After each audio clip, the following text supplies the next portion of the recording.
interview with Carl, all about All Our Stories. Carl, could you tell me about some of the things that we've done on the All Our Stories project and what you've particularly enjoyed, please? Sounds very formal, doesn't it? Very. On the trips.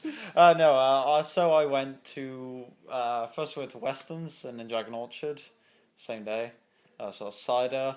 Then we went to Cargill, which is all about mass production of chickens. And finally, the last trip I went on was Bournemouth, which is also cider. So I guess I'm going to start with Weston's. Okay. Not like I remember much of Weston's, but I'll give it a shot.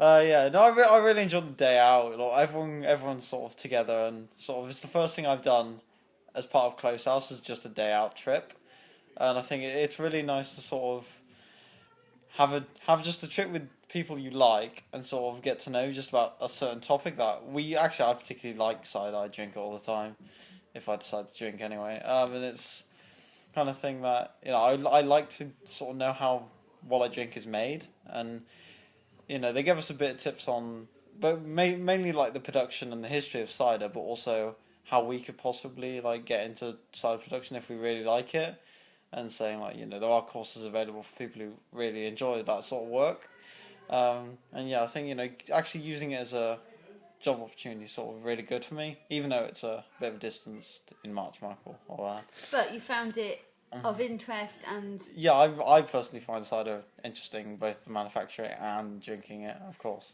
So tell us a bit about Dragon Orchard, because like you said, it's the same day, but a completely different setup. Dragon Orchard, obviously because they're a really, really small company and they make sort of specialty ciders and like wine cider and stuff. I don't like their product as much, but I think their factory is kind of... I would prefer to see my cider made sort of in small batches, because it's... they can sort of taste it and alter it per batch, whereas if you're trying to alter a massive tank, then it's kind of really hard. So I prefer their production, but obviously the ciders they make, I'm not a big fan of. And so then, just before we go on to Cargill's, just talk about Bulmers a bit, because then that was obviously a completely different scale again. How did you find that? It's very, very interesting. Obviously the factory wasn't running when we went, but the actual scale, especially when we went into the warehouse, of how much they produce in a day and how much they can store. I think it was like 250,000 litres in one big Planet tank, and they've got like 6 or 7 of them, and it's just like, how can they store so much alcohol and produce it like consistently? And like how a lot of it was, if you're in a mass scale operation, it's kind of mostly electronic and everything's controlled via computers, and it's less about like the taste and people going and tasting it. It's more about, can you control everything via computers? And I think cider's moved from a farmer squeezing their juice, which is kind of like what Dragon Orchard are doing. Like everyone's doing it properly. They've just got a machine to squeeze it, and then they control it by tasting it and altering stuff. Whereas when Bulmers, like you're actually just monitoring everything on a computer, because if everything's the same every time, then surely the product's going to be the same. And they even go on to say we use the same strain of yeast to brew the alcohol every time, just because it produces the same result. So we drank and tasted cider at Bulmers, at Weston's, and at Dragon Orchard, which makes it sound like we were having a great time. Of everything you tasted, what did you like the most and why? To me, I guess it is a personal thing, because I really, really enjoy Woodpecker from Bulmers, because it's really sweet, and that's sort of what I like. My favourite ciders are not dry, they're like sweet ciders. So for me, like my tops are probably Woodpecker, the Bulmers fruit burst ones, and there was a dessert cider, Dragon Orchard, which is very, very sweet. It was like you have a small glass and then you're like, oh, really, really sickly. It's really sickly. But you liked it. Yeah, I liked it. That was the only one I liked from Dragon Orchard, because the rest of them, to me, didn't taste like cider. They tasted more like other alcohols. But yeah, I think to me it's a personal thing where I really like Woodpeckers, and Bulmers create Woodpeckers, or just Woodpecker really, and like that's personally my favourite. And talk to us a bit about Cargill and what that was like, because we didn't really know what to expect. Well, I didn't know what to expect, and I was staggered by what we saw in a good way and like a kind of amazing way. It's Cargill, like it's when we went there. Obviously, the production was live, and sort of like the entire room that we went into. There was an entire room we went into where it was literally chickens just above head height with their heads cut off, dripping with blood on the floor, and the chain had like, I don't know, 20,000 chickens or Something like that. something, like a ridiculous amount of Yeah. chickens, all of them with their heads cut off. And I was just like, the speed of that process as well, where people are cutting like 5-6 chickens a minute, whatever, just cutting off and like shearing everything, and there's like 40-50 people, like, in Were a you line. impressed with the skill level and the production that you saw? Because I was amazed by what we saw. Yeah, so obviously, there's going to be like people like training and people being like an expert at it, but like the few people I saw that I focused on, literally it was almost like they were a machine. They sort of knew exactly where to cut, what to do. Everything was the same movement every time, and like, it produces the best results. But that's what the sort of factory wants, and I think, to get loads of people doing that is a kind of a tough feat, because you got to keep workers happy, let alone. And I think, trying to do that as well as keep production high is a difficult thing. So they got it down to a really fine art. During this project, you have found employment yourself. And Yeah. so when we started, you weren't working at all, No. and now you are. Do you want to talk to us a bit about what you're doing and how enjoyable that is? Well, I was actually offered this job because I'm going to uni, and like they needed a bit of staff. It's actually in telesales, which is kind of nothing to do with what we did, what we've run and seen. But I think the job's kind of it's really easy work. I'm not going to say like, oh yeah, I got a really hard job and everything, because I'm just sat down in a slightly. But what is it like working rather than not working? I dread it. I dread going to work in like the morning when I wake up. I'm like, oh, I got work today.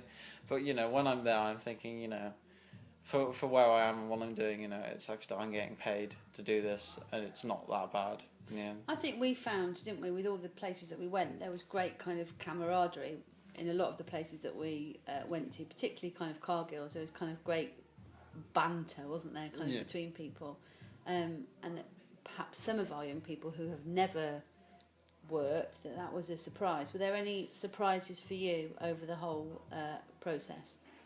I wouldn't say really surprised. I was a bit surprised with like how welcoming everyone was. Like, it's kind of, if you're working, like, sure, most people are just like, oh, I just want to get on and do it and like completely leave you alone. But like anyone who was like sort of available to speak to us would gladly do so. And it was kind of, I was surprised about the level of sort of, not like freedom, but like they can actually just go and talk to each other. Nobody really minded, because they know it's just a one-off thing, and they're going to actually talk to people. But I suppose it's like that for actual work colleagues all the time. Like, I know with my job, if there's an incident while one of us is talking or whatever, we'll have a bit of a joke and play, or somebody who had a caller and he was really abusive, we'd laugh about it. And, I think that's what people have got to get sort of in their minds. Like, it's not just sit there, work and be miserable. It's kind of like, if you're with people who are like, like-minded, and like they don't mind talking, I think it's a better place to be there. So. Lovely. Sum it up for me then, this All Our Stories project. One sentence, one word, whatever. What's it been like for you?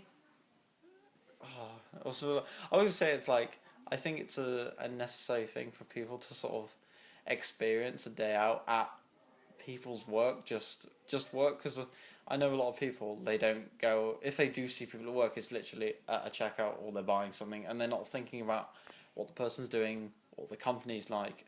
I think it's like a bit necessary for the person to go see what the company's like before they actually go into the job, because if, like, yeah, you can think, oh, it's just a job, I'm going to get money, but if you think you like well, not really think, but if you know you like the company and you're going to get on well there, then it's going to put you in a better frame of mind if you actually do decide to work there.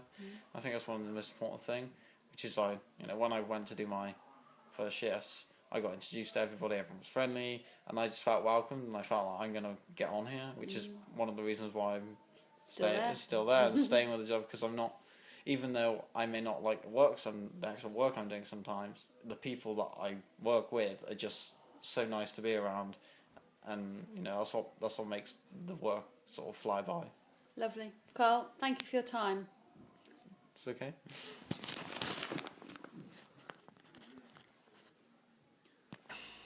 Recording with Hayden. Hayden, can you tell me about all the places that we've been on the All Our Stories project, please? Well, we went to the Cider Museum near Sainsbury, the Friar Street Museum Store, Cargill's, Weston's, Once Upon a Tree Dragon Orchard, Bulmer's, and we interviewed Bulmer's pensioners. Fantastic. Which one of those trips did you enjoy the most? Probably Cargill's. What did you like about it? It was like most interesting, like the amount of chickens they get through, in one day. Is it somewhere where you would think about working now? I don't know. Maybe in the future. Okay, but you're open to the idea. Yeah. Okay. Would you just tell us where the cider came from that we've got and what we did to it? Weston's kindly donated it, 250 bottles of Stafford Press, and we put our own labels on it. Okay. And would you just explain how we made the labels? What sort of we process? did a printing workshop to come up with our own name and designs, and then just turn them into labels to put on the bottles. And who came up with the amazing logo, How Do You Like Them Apples? Me. Ah. And you have put most of the labels on with Hayden, with Mark and me today. How much do you think we should sell them for, and how much can we make? £2 a bottle. Okay. Sell as many as we can. Okay. And what would that money be used for? More projects? Probably. Okay. Lovely. Thank you. Hayden and Hayden. You can sound like a right twat. Still recording. Can I just ask you about your experience of work before this project and what you thought having a job might mean? Okay. Well, I've never really had a job properly myself, but I always thought having a job meant, hard work, which it is, and that you'd always, not be able to have any free time, always, working and not spending time with friends. But now I realise that it's nothing like that. That you do get a chance to be with your friends, and you do. Sometimes the working can be fun, depending on what you do, and yeah. Tell me what you've enjoyed about the trips and what's been the most interesting. The trips I have, I've enjoyed them all really, going to see learning how cider was made. I never realised so much went into the process itself of them being made. I just thought it was not even that much. But yeah, all of it's been an eye-opener for me, and I've really enjoyed every single trip I've been on, especially meeting one of the only 10 cider masters in the world. So, what do you think now about yourself and getting a job? I think now I have a lot more confidence when it comes to finding a job, and I would roughly know, how long, when talking to those people about their work experiences, it makes me feel like, I have the confidence now to go and get a job quite easy, and it would just be an amazing experience for me if I did get a job, because considering how many people I've interviewed said they enjoy their jobs, and I think I would too. Lovely. Thank you.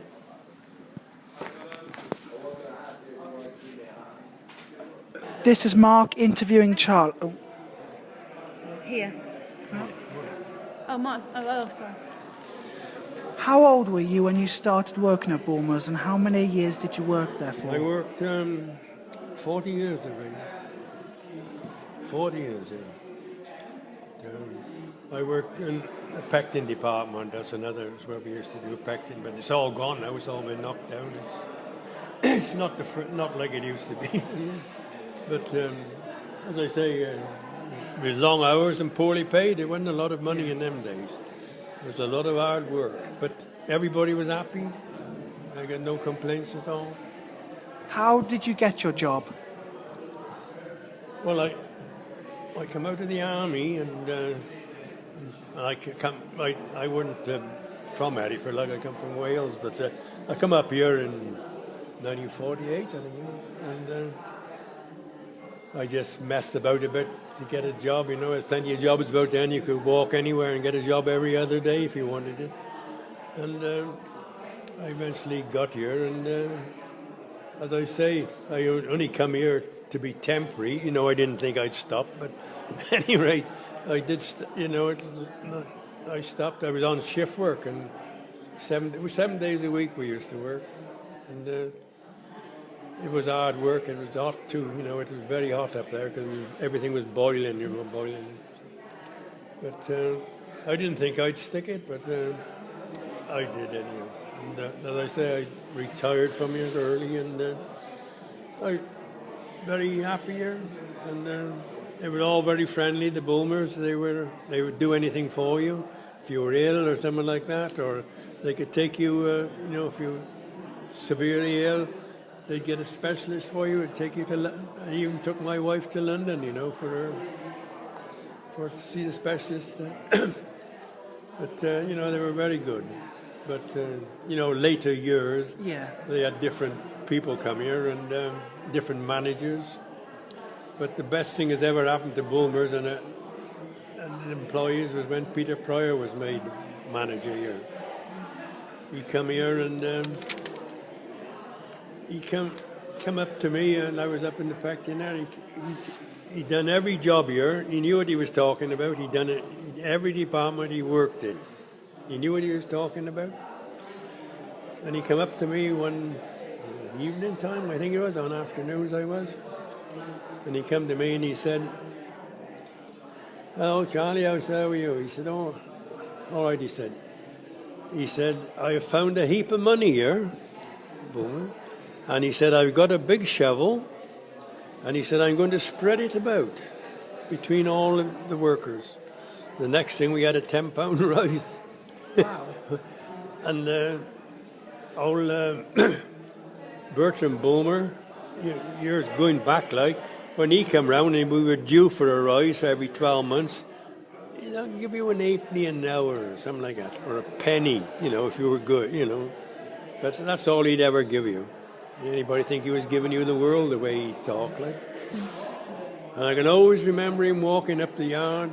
The yard used to be out there where cider making used to do all the cider making here in the canals. Where they used to come in and unload the apples, bags of apples, and some used to spew out on the floor. Now, if he see an apple, he'd bend down and he'd pick that apple up. And he said, "That's worth a bottle of woodpecker to me." And he put it back in the canal. He was as tight as hell, he was. But anyway, we had the good times and bad times, so I was quite happy here, and you can tell I stuck 40 years. There you are. Thank you very much. Right, thank you. This is Mark interviewing Christine and Doreen. So, first question, ladies. How old were you when you started working at Bulmers, and how many years did you work there for? I worked at Bulmers for 24 years, so I was 59 when I retired. If anybody's any good at working out maths, I'm hopeless. So 40, yeah, 40 years. And how old were you and how many years did you work there for? I worked there for 22 years, but I was the sort of company hairdresser for 18 years, and then I went with Chris in the canteen to work. Yeah. Thank you very much. Can you describe your jobs and what you did? Well, catering assistant, general catering duties, washing up, making sandwiches, serving people. Very interesting. You got any more to add to that? No. How did you get your job? Advertise in local paper.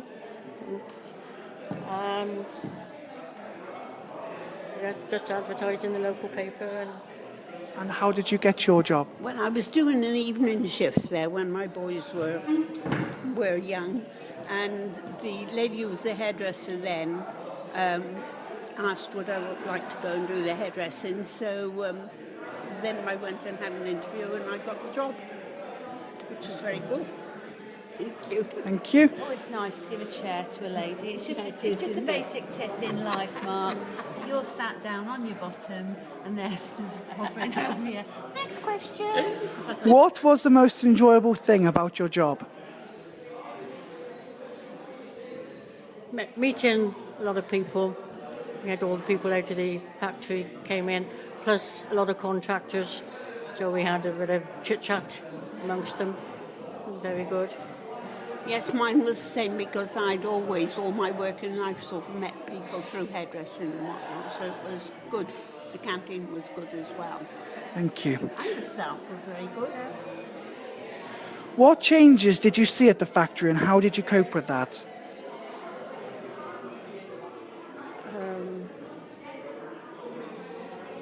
Well, I never actually worked in the factory, so I don't really know a lot of that side of it. No, because they had a hairdresser there because one time everybody was taking time off to go and have their hair done. And then when they went on to shifts, that all altered because they had their own time. And that was sort of when I finished hairdressing there. Yeah. Thank you. Was there anything that you didn't enjoy about your job?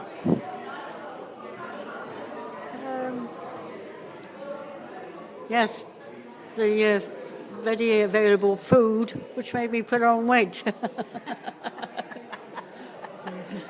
That's exactly right.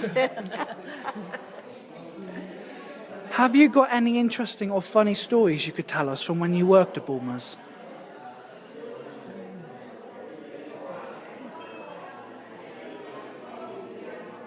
Nothing comes to my mind at the moment. No, I'm sure there were lots of funny stories, but I just can't think at the moment. Could you tell us about your friendships made at Bulmers? Yes, Doreen was a friend I made at Bulmers, which still ongoing, which is a good thing. Yeah. That's very good, thank you. Yes, the same. Yeah. And lots of other friends as well from there I still see.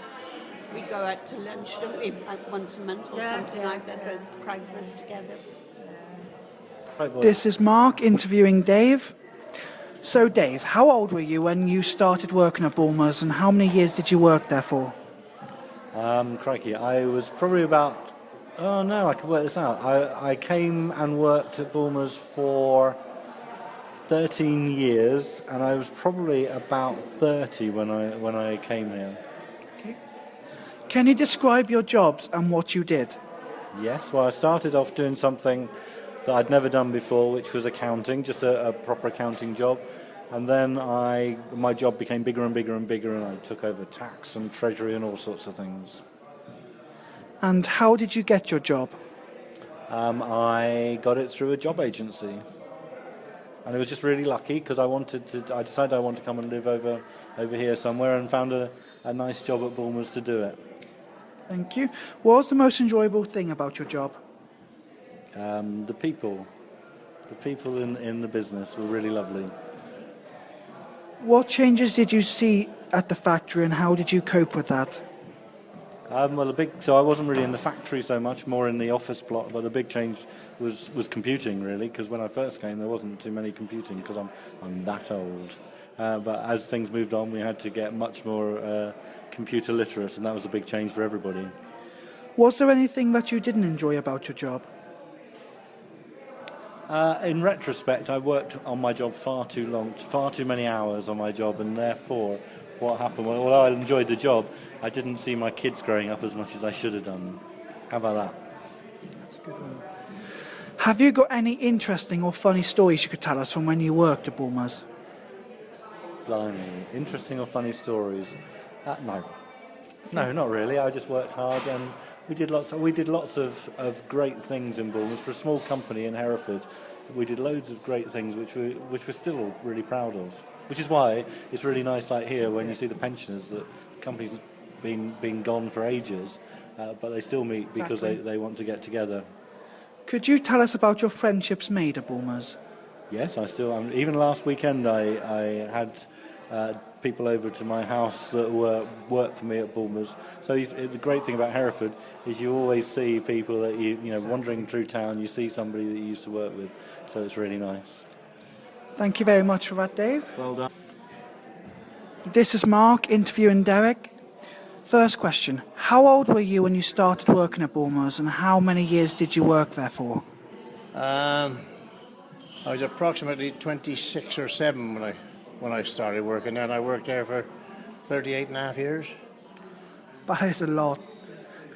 Yeah. Can you describe your job or jobs and what you did? I started there as a lorry driver's mate, And after about 6 months, anybody that had a driving licence had to take a licence on their lorries with a school of motoring from Worcester. And if you passed the test, you became a driver. And that is what I did. And then I was driving all those years ever since. Thank you. How did you get your job? I got the job through my brother-in-law was working here. And I got an interview on a Saturday morning in the yard outside in Ryland Street because the transport manager was away on holiday. And a senior man in the transport office interviewed me. Just a few questions, how was your back and all this. And as I was working on a farm before that, I was quite all right. So because you had to have your health had to be checked with your back because they're lifting the barrels and all cellar work and all that sort of work. So it was quite a heavy job in those days. There's no forklifts about. Yeah. What was the most enjoyable thing about your job? I think the most enjoyable thing was that when you went out to the gates of that yard with that lorry, you were your own boss. You know, and you would sort of stop and start when you decided. What changes did you see at the factory, and how did you cope with that? Well, we didn't see much change at the actual factory because we were never in we were always on the road. We started early before anybody else in the mornings, and when we were on a late shift, we finished before, very late in the afternoon or evening or night. So we didn't sort of notice the factory changes, really. Was there anything you didn't enjoy about your job? Not really.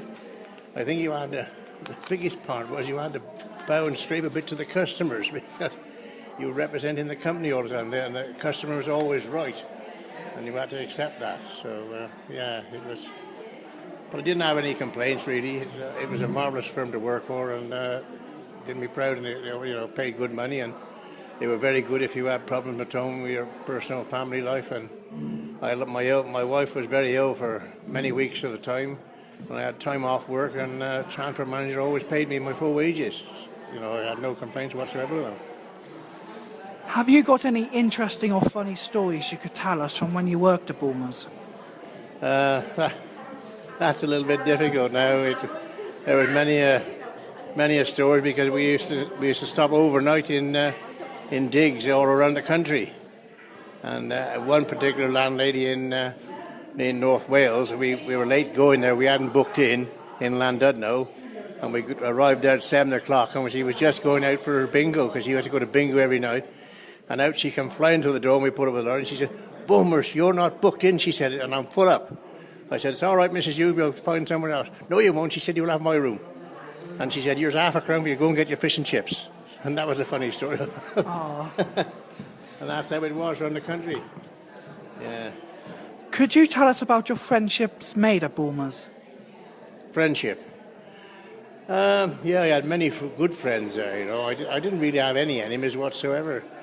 I'm still with one now, which I've been friends with for many years. We go on holiday sometimes together, and we've got one in here now, which was a shop steward, and we're still friends with those now. So we made a lot of good friends, and we lost a good friend a few weeks ago, an old driver. Now he was in his 80s, so we had a very good time here.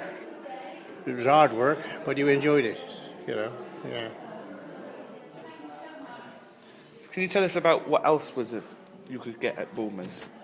We were allowed to have a hairdresser on site who worked there permanently, and we were given the time to go and have our hair done. That was one of the sort of perks of our job. The time as well. And that's probably no longer... Oh no, that had gone before I left, to be honest. Because Hove is such as... You didn't move around, did you? So No, that's right. I knew everyone because we were all Herefordians, generally speaking. And now it's all, you've got different people. That's right, different nationalities. But we didn't in our day because they were all families. We had whole families, and they always stayed there, which meant they were happy and they enjoyed their jobs. Because they've got their brothers and sisters. That's right. Grandfathers passed on to the sons and daughters. Yeah. Thank you for that. Just want to get... And also, they're just using their phones to record. So Dave might hold it. Dave interviewing Doreen. Hi, Doreen. At what age did you work at Bulmers, and how did you get your job? Well, I was 42 because I went back to work after I'd had 2 children, and I'd been a secretary all my life. So, in my day, you just applied and you just changed jobs easily, to be honest. And what was the application process like? Did you have to fill in a form, or did you just go and ask about a job? No, it was advertised, so I had an appointment and I was picked from sort of 3 candidates. And before you worked at Bournemouth, where did you work before? In Hereford, I worked for Painter Brothers and Wiggins. And then I went to Bournemouth after I left Wiggins to have my first child, so, Okay, and can you describe what you did at Bournemouth? Yeah, I was secretary to the production manager. They changed evolved, so we had offices overlooking the actual bottling lines. So he was in charge of all bottling production and procedures. And how did you get your job? Simply by word, well, it was advertised because I then wanted to go back to work, and jobs were easier to get in those days. And what was your most enjoyable thing about your job? Well, I enjoyed the work because I had good bosses, and it was a very interesting job because we could see all of the lines bottling. It had everything to do with the business. We saw every department. I thought it probably more interesting than actually working within the actual buildings. And you say you saw all the bottling and all that. Can you describe to us how the factory changed in your time at being there? Oh, well, a great deal, because they used to use wooden crates, which they painted on and what have you, and they had all the cumbersome ones. They had then the high-speed bottling lines. They became faster, and they used less people because they were more automated. So I saw a lot of that the changes in that time. And did you find the changes interesting, or did you not like them? No, I found them very interesting. And with myself, we went on to computers, which was much more interesting and easier to manage, really, than the good old days with a typewriter. And was there anything you didn't enjoy about your job? Not particularly. I think we were a very happy bunch. I worked with very nice people, and we were a small unit, a complete office overlooking. So they were all production clerks and what have you. We weren't a huge office, but we all knew one another and we got on together because we all had our own offices. And can you tell us an interesting or funny thing that you did to your other staff, or a funny time at Bournemouth? Oh, I don't know, really. I mean, it was all sort of, I don't think we ever did anything silly like that. I don't know. I mean, we had good times because they used to go out on meals and dances, so we always mixed socially, more so perhaps than today. Yeah. So, because you went on dances and all that, can you tell us about your friendship and when you was working at Bournemouth and after Bournemouth? Yeah, well, I made good friends because quite a few of the secretaries I still see, and all the girls off the bottling lines, I knew because I used to walk along the gallery to my office and wave at them, and I knew them. Being a Hereford person, there were a lot of Hereford. They were very family orientated in my day. Whole families worked there. And so I had good times there, to be honest. We all, got on, and we all mixed, and we mixed socially. And so I still see some of them today. Okay. Thank you, Doreen. That'll be all for now. Oh, you're welcome. Hi, George. Can I ask, how old was you when you started working at Bournemouth, and how long did you work there for? Well, I was in 1972. I started at Bournemouth, and previously I'd been at Sankey's when that closed down. And I don't know what age I'd be now. I'm 78 now, so whatever that was. Yeah. And can you describe what your job was and what did you do? I worked in the garage. I also done MOT preps. I ran the fuel and oil system there. Later on, a computer work was involved with it, but yes, MPGs, etc. on the vehicles. Yeah. And how did you get your job when you started working at Bournemouth? Well, I applied at the personnel department, and that's how I got the job. Did you do a form, or did you just walk in and ask? Just walk in and interviewed. Really? And that was it. That was it? Yeah. Because nowadays you have to do an application form and then you have to there's an exam in some jobs, you have to get us. And then when I started, the following week we had a tour, showed us all round Bulmers, see how it entails, and that was it. That was it, you got a job. Got a job. And can you tell me about your most enjoyable thing about working at Bournemouth? Well, in those days, it was a family concern with Bulmers, and I knew all the Bulmer family because they came round to the garage, and we met them personally, and it was a wonderful place to work for that in those days. And you say you worked at the garage, obviously new vehicles and that come in. So could you tell us about the changes in the factory and also how it was impacted on your work? The changes were, they started to have redundancies and that. When I started, there were 3 shifts. There was mornings, afternoons and nights. And there must have been at least 30 odd people working in the garage. By the time I left, there was about 8 or 9, probably about that. Is that because it's getting all more mechanised and... Yeah, that's right. Yeah, it's a lot of technology changes. Well, like all jobs these days. Yeah. Yes, that's right. Okay. And anything you didn't really like about your job when you was working there, like how dirty it used to get or something like that? Well, yes, it used to get dirty, really dirty. And it could be quite cold, like, you... Middle of winter. We're outside some of the time, Middle of winter, it'd be frozen on yes, the cars. Right, that's right, yeah. And obviously you must have had a good comradeship whilst at work. Oh, wonderful. Can you tell us any stories that you did, like any pranks you used to do to each other or something like that? I don't know, really. That's as I remember, really. We obviously did. Yeah. I mean, all the banter that we had a lot of banter, like football teams. Yes, and might get a hose pipe and screw it over somebody, or whatever. But yeah, that's right. And and the friendship you made at Bulmers was good. Yeah. Is it still the same now, or is it? Well, people I know.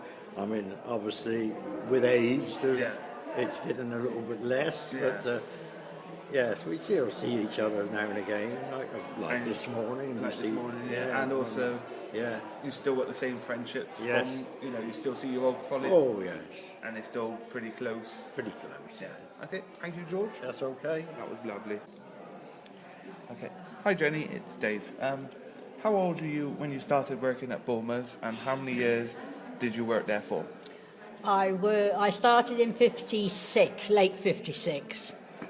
I did 9 years until I got married, and then I came back in 71, and I worked until I retired in 2005. And can you describe what jobs you did there? I worked in the bought ledger department, which meant paying suppliers, dealing with any queries that came up, either that we hadn't had the jobs or whether they'd lost them or quite what. So basically it was bought ledger work, most of it. And how did you get your job? I got it straight from school. My head mistress came to me and said that Bulmers were taking on new employees, and I just went for an interview and got the job. Okay. And what was your most enjoyable thing about your job? Mostly, I think it was something that I liked doing. It was basically to do with figures, so therefore I enjoyed that. And dealing with customers' queries on the telephone, and that was another thing that I enjoyed. And because you was at the factory for so long, you must have seen so many changes. Yes, there was a lot of... Well, we changed office block for one thing, because we used to be in Ryland Street over here, and then we went to Plough Lane. They had a new building built, which the council now own. There were a lot of things that went bottling, such as, canning. The canning line went in and various things, and they used to bring the apples in, and they got processed as they went along. And it was quite. Didn't get taken over until Scottish and Newcastle came in, which was about about 2003, I think, somewhere around there. Okay. And was there anything you didn't enjoy about your job?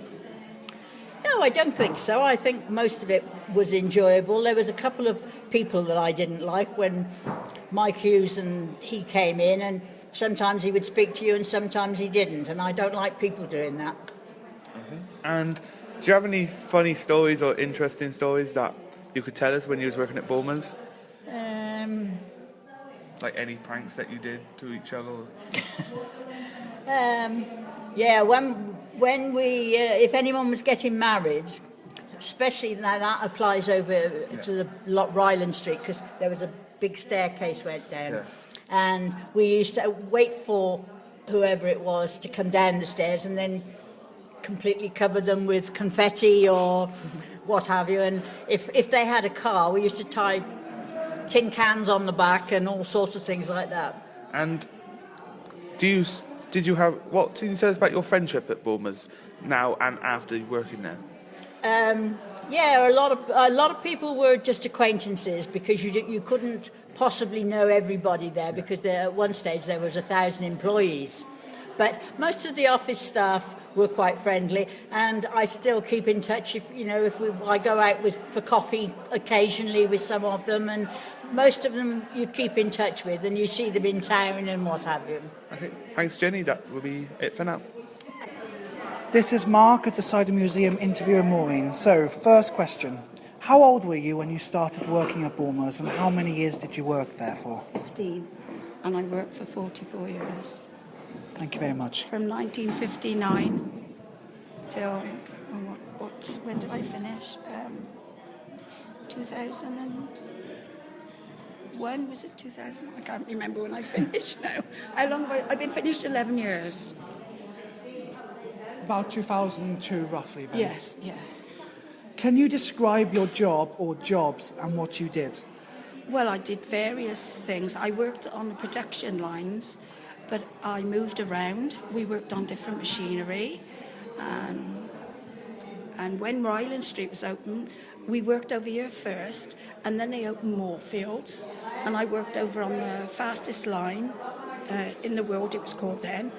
And I was about 16 then when I went over there. And there was 2 lines over there, but we only worked the flagon line. And then when we didn't have much production on the flagon line, we worked on the s'mores line. And that was the half pint line, as they called. And I just worked around different lines on different machinery, like the labeler, decrating, where you took bottles out of the crates, filler,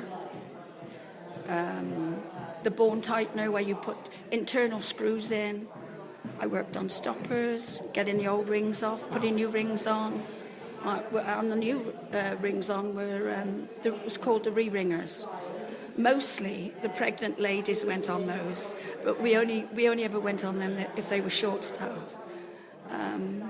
But yeah, I worked from each line and all the machinery. That's very interesting. Thank you very much. And how did you get your job? Well, I came for an interview on the Friday, and I started on the Monday. So ask Maureen what questions can she remember what that interview was like and how she felt and those things. You can always ask a little extra. Can you remember what the interview was like? Yeah, it was very good. She asked, because I'd finished school and I had a school report, and she just asked me what I felt like coming into a factory. Well, I'd already worked in a factory when I was 14, the canning factory, so I had a little bit of experience. So I explained that to her, And then that's all she asked me. And then she said, right, you've got the job. I wish it was as easy as that these days. Yeah. What was the most enjoyable thing about your job? Working as a team. That was lovely because you got to know each other really well, and you had to work hard, but you enjoyed it and you had good times together, you had a good laugh. Like I say, you had to work hard. What changes did you see at the factory and how did you cope with that? Oh, tremendous changes because a lot of the work was done by hand, and then they brought in automatic machinery, and we had to learn how to do the automatic machinery. There was quite a lot of changes. Then NVQ came in, and but I didn't go in for NVQ, although I had the experience. But there wasn't many of us. Where there was 48 of us on the line, it went down to 5 or 6, and some three in the end, through automation. Wow. Yeah. What else do you want to know? Was there anything you didn't enjoy about your job? No, I can't say I don't. No, I can't really say. That's why Bournemouth were good to us, and you were good to them. You were reliable. You didn't let them down. You were always on time. And I enjoyed it. Have you got any interesting or funny stories you could tell us from when you worked at Bournemouth? Oh gosh. I remember once where Mr. Joyce, he was one of the directors, he had a new car. We were coming out from the restaurant, and he said, Maureen, come on in my car. And I thought it was the talking car. At the time they had a talking car where it told you to belt out. Well, I sat in there, and he said, what are you waiting for? I said, I'm waiting for it to tell me to belt up. And he said, I haven't got one of those. It's the same make, but it hasn't got the voice in it. I can't think what else. What else there was? Oh, I'm going back a long time. No, I can't think what else there was. If you can't remember, don't worry. No. Could you tell us about your friendships made at Bournemouth? For example, did you make any friends when you started who you're still friends with now, or? Well, to be honest, I am friends with a couple of ladies, but they're very old now, and all my other friends have passed away. Oh. Yeah, because I had good friends, but they had cancer, and they passed away. So. Well, thank you very much for the interview. This is Mark interviewing Ray. So, first question, how old were you when you started working at Bournemouth, and how many years did you work there for? I worked at Bournemouth for 40 years. And I started off, I was recommended to come here by a friend. And that's how it all started. I started off in the old crate factory, and then turned around and moved on into the bottling, then on to transport, and then back into the warehouse, which I've done 32 years in the warehouse. Wow. What was the most enjoyable thing about your job? Well, most enjoyable thing was when I was out on transport. Although the warehouse was very, very, What changes did you see at the factory, and how did you cope with that? Well, there would have been a lot of changes in the 40 years I was here, and it was all for the better. Was there anything you didn't enjoy about your job? No, I don't think there was. No. Have you got an interesting or funny story you could tell us from when you worked at Bournemouth? Funny story.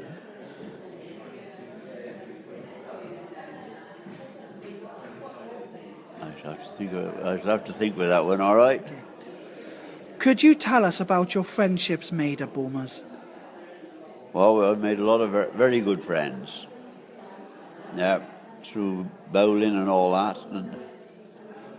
and working with the ones, as you could see here this morning with the pensioners is still here, like, you know. Very good times. Thank you very much. Right. Hi, Dave. Can you tell us what is your job here? My job at Cargill is site trainer for Grandstand Road, and that's involved in inducting people into the company, food safety training and various other things, looking after a small training team and all the task procedures and first aid training that we require. So, Dave, how long have you worked at Cargill and what has changed since you've been here? I've been here about 27 years, and the changes since I've been here, I would say a lot of automation. When I first started, it was very manual work. It was quite hard, repetitive work, and with all the machinery it comes in now and automated a lot of the things, it's more of it's bigger, it's grown in size really, like from when I started. So, Dave, So what did you do when you first started? And I deboned chickens, basically. What you saw, like Tina said on the line, cutting chickens up, deboning them, really cutting all the things. I was actually came out of chefing and everything, and when they interviewed me, they asked me what could I do. I said I could cut chickens, and all I did was cut chickens. I never did any of the other jobs. I just did breast cut, basically, like, and drumstick cut and things. So. And did you think that you'd be here now after 27 years? No, not really. I was coming for 3 weeks, it was like, and then I made friends, and things and circumstances in life changed, and what was like a short term became quite a long term, and I've sort of retrained and career directed really, like, over the years, like. So, Dave, how does it feel to work at a big organisation?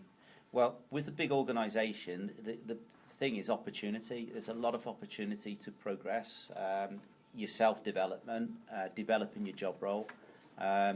With development and in your job role, obviously you get the other things that come with that, like money increase, and you get a lot of benefits as well. We have like a stakeholder pension type of pension scheme as well, like, and there's paid holidays. You have there's a staff shop where you can purchase chicken from as well at a cheaper rate. You build strong friendships. It becomes like your work. It's not just a place where you go to work. It's a place where you also go to work, but you have a lot of friends and that you get on with, and which has a knock-on effect in your social life because you do things outside of work as well. It's a secure job. It means that I have a job this time next year, which means that because I pay a mortgage and everything, it gives me, I can plan ahead. I can plan a holiday. I can go and get a loan if I wished. There's an ability to save. The hours are more or less, you can apply for hours that you work that suit you. We have various different hour shift patterns as such. There's always the opportunity for overtime, so you can earn even more on top of what you earn. And it's generally there's lots of opportunities, training, development wise as well, and that can help you, and it's just generally a good all round place to work. So, Dave, you did say it's a big organisation. What's it like with all different nationalities working here? We have a very, very diverse workforce where we have people from all over Europe working together in very much, everyone works together, gets on really well.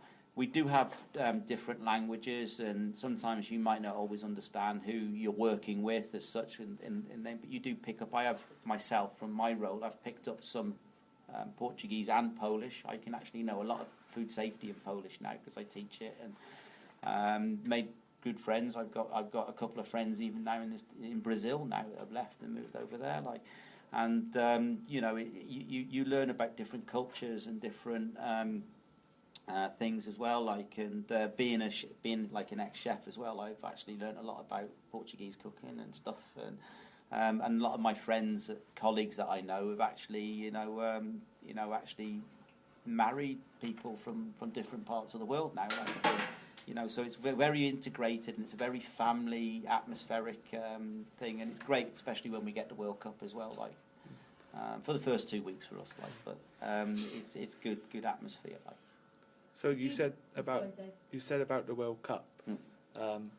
You're going to have some sort of competition here, or we actually we have we have football matches, various different things. We have lots of banter. We have social events and stuff. But we all really, to be honest, the factory. I don't think anyone looks at anyone being different to anyone else or from anywhere else. We all look at ourselves as one big happy family. Really, like we really get on quite well. Everyone does, you know. Could you just list all the different nationalities of people that are Yes, we have people from Ukraine. There's about 28 in total. So we have Ukrainian people, Moldova, Latvia, Lithuania, Estonia.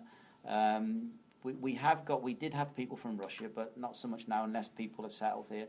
Romania, Bulgaria. We have American people. We have French, German. We have Portuguese, and with Portuguese you get a lot of Portuguese people that come from other places in the world. Like it's like Britain, like used to have lots of places all over the world. We have, Philippines, Australia. Not so much. The odd people dotted around. I'm just trying to think now. It's just vast. It's all across Europe, really, like that. So, Dave, what advice would you give a young person trying to get a job here? I would say come along, give it a go, have a look, see how you feel. The first couple of weeks could be quite different because it's a factory, obviously. However, we do offer lots of opportunities in other areas. We have apprenticeships in various different aspects, from engineering through to administration. An apprenticeship's very good because you actually earn while you learn. So you get an education paid for. It's very much like when people go in the armed forces, they get training and develop and stuff. You don't really know what something's like unless you try it, and I find that within the world nowadays, and that, like, if you get an income coming in and money coming in and all that, money actually helps you make a plan of what you want to do, because with income you can actually pay for things, but you can also then have money to actually try and live your dream as well, because once you get in, you also, if you didn't want to stay here for a long time, one of the key things about a job is that's what my dad taught me, was that it doesn't matter what you do in life, get yourself something, because an employer will see you doing something. Because if you're haven't got a job, even if you can't get paid employment, sometimes if you can do voluntary work or something, because it shows that you can get up in the morning, you can go and you can do something, so they see that you're actually not just waiting for something to happen, you're actually trying to go out there and achieve it. So that's quite key, like, in that. So what other jobs can you do here as well as cutting chicken up? Well, we offer a wide range of career paths and opportunities, and from anything really. From, obviously, what you saw was actually factory operative, which is working in a production line, in a production-based environment. Within that environment, you get key roles such as people that are in engineering. So we offer engineering apprenticeships for people that apply for them if they're successful. We also offer, there's a chance of, you may be able to get into lorry driving in transport. We have sales, which is obviously selling stuff. We have a product development team where we have people that come from a catering background and stuff, so you can actually design and make dishes and be involved in that. We have occupational health, where we employ people from a nursing background through to veterinary, through to farm managers in agriculture, egg laying, right the way down to office work, administration, clerks, wages, payroll, human resources, recruitment. The jobs even go on. It goes on even further, really. To I'm just thinking of all the different things we have. We have there's virtually a career path within Cargill, virtually for nearly every single sort of career path that you could find within reason. From a lot of our people that we have, our HR manageresses and managers have come down from the Hereford Group Training Association, from Very similar to what Rachel was saying, like, you know, from coming there as a trainee and then staying with us and moving on and developing. We are very famous for engineers, though. We actually renowned for that. We have a very brilliant engineering apprenticeship system, and I think our engineers, I've won the Apprentice of the Award of the Year for many years. But we also have within production, you have diverse jobs as well. That can, you know, so you can actually find out what you might want to fancy having a go at. Laboratories, we have labs, we test, we have biologists, you know, from food science right the way through. And for anyone, if anyone in food production wants to come into the food industry, the one job that's quite, you know, it's a good job to get into, yeah, and it really does actually pay quite well. That shouldn't be what you want to do a job for. However, food science is something that is well worth trying to get into. Like, you know, may mean you have to go to night school and do a bit of background, but once you're in the company, you can actually apply and move around, and then trading comes with the job. The jobs do say that, you know, you might be expected to have this and that. However, if you haven't, are you willing to undertake training? Because we do a management training program as well for all our managers, so that we train training and everything. So there's a lot of development. And jobs, just you see it on the notice board, or you see a job and you think about a job. It could very well happen here. So you would say getting your foot in the door is the best idea ever. To get yourself here and have a look, and then you know, if you give it a go and you don't like it, at least you can always look back and say, well, I did give it a try and it wasn't for me, you know. And most people that do come here and give it a try, like, you know, end up staying with us. Like, you know, it's the people that actually, I find that when they come here, you think, oh, they ain't gonna last, and then they do. Do you know what I mean? It's quite, you know, it's factory work, to be honest, a lot of it, but there's other jobs around as well. You know, we have a lot of career paths available. Interview with Rachel Johnson at Cargill's. As a young person with like little or no experience, how would I go about getting a job here? Okay, everybody that wants an external hourly job needs to complete a telephone interview to start. So you need to ring on a Tuesday or Wednesday afternoon between 2 and 4 p.m. to complete a telephone interview. Obviously, if you pass that, you then get invited in for an application appointment. Okay, to your application appointment, you need to bring the following things. You need to bring appropriate ID, which will either be a full birth certificate or an up-to-date passport. You then need to bring proof of your national insurance number and one written works reference. Obviously, if you haven't worked, it would have to be from college or school. Thank you. Can you ask Rachel, just pause it a sec? Thank you. Brilliant. How would you find out about applying for a job here? Certain jobs that were obviously desperate for people, we advertise either in local papers near to the farm sites, etc., or in the Hereford Times, and we do put it on the internet access from the job centre. Okay, it's called, I don't know what it's called. I'd have to get the website back to you. However, factory jobs, they change from week to week. Obviously, we've got internal jobs currently going through all the time, but you would have to have your foot in the door, first of all, to apply for those. And to be honest, when they go external, we don't advertise. It's just if you've done your application form already, you're already in the interview file, so you'd just be picked out there if we feel you were suitable for the role. Do you use agencies, and if you do, how do they work? Yes, we use one agency called RE Personnel. You have to register with the agency themselves, obviously put forward what type of job role you're after, what hours you can do and so forth, how flexible you are. Obviously, if they feel you're suitable for the role that we ask them to fill, then they would put you forward, then you'd come in and obviously just go from there. You wouldn't have to have an interview or anything as such with us. You just have to have the initial interview with the agency. How long have you worked at Cargill, and how did you originally get your job? Okay, I've been at Cargill just coming up 6 years next month. I started at Hereford Group Training Association, asked for an apprenticeship after leaving college, as I didn't want to go on to university. They put me forward for here first of all. I got the interview and got the apprenticeship, and I completed my MVQ and apprenticeship within 8 months, and then they offered me a full-time position from then on. At Cargill, what is your job and what roles does it involve? Okay, my job title is recruitment advisor. As I mentioned earlier, I cover all the hourly recruitment between here, Yeazer Road, Newen and within agriculture. So myself and my colleague We obviously do the telephone interviews, get people in for application appointments, interview the individuals, and then obviously if they're suitable, offer them jobs. And I also run a training programme on the computers called ECDL. What advice would you give to a young person looking for a job in Hereford? Obviously, if you're looking for a job within Cargill, don't be afraid to give us a call or come in and pop in and ask what it entails to apply for one. And obviously just take every bit of advice we give you on board. And if you get stuck with references, don't be afraid to ask. It's just not turn up. We'd rather you turn up without them and then get the advice from us then. Okay. Thank you. Interview Tina Priest. What job do you do here? I'm a trainer in butchery. And what does that involve you doing? That entails me taking on new starters on their first day, showing them around, safety points, fire points,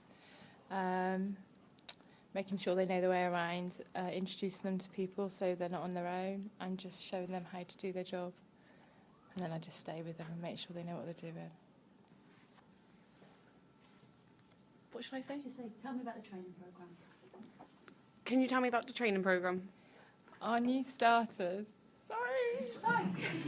Our new starters Turn it towards Tina, the microphone's broken. are given 17 weeks to be able to debone a chicken.